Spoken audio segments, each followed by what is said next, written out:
হবিগঞ্জের নবীগঞ্জ উপজেলার আউশকান্দি সিএনজি স্টেশনে আজ বৃহস্পতিবার সকালে ভয়াবহ বিস্ফোরণের ঘটনা ঘটেছে। এতে একটি বাস এবং 10টি সিএনজি চালিত অটোরিকশা সহ মোট 11টি গাড়ি পুড়ে ছাই হয়ে গেছে। এই ঘটনায় স্টেশনের ম্যানেজার ও কর্মী সহ অন্তত 6 জন গুরুতর আহত হয়েছেন। আহতদের সিলেট ওসমানী মেডিকেল কলেজ হাসপাতালে পাঠানো হয়েছে।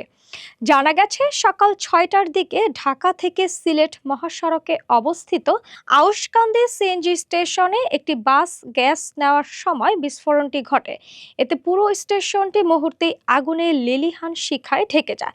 সিএনজি স্টেশনের সহকারী ম্যানেজার সোয়েব আহমেদ জানান, বিস্ফোরণের সময় তারা 3 জন স্টেশনের 3 তলার একটি কক্ষে ঘুমাচ্ছিলেন। আগুন লাগার চিৎকার শুনে তারা ঘুম থেকে উঠে দেখেন চারপাশে আগুন ছড়িয়ে পড়েছে। নিজেদের জীবন বাঁচাতে তারা 3 তলা থেকে লাফ দেন। খবর পেয়ে হবিগঞ্জ ফায়ার সার্ভিসের একটি দল দ্রুত ঘটনাস্থলে পৌঁছে আগুন নিয়ন্ত্রণে আনে।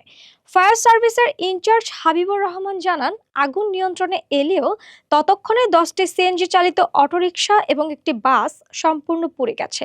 আহতদের তাৎক্ষণিকভাবে উদ্ধার করে চিকিৎসার জন্য হাসপাতালে পাঠানো হয়েছে।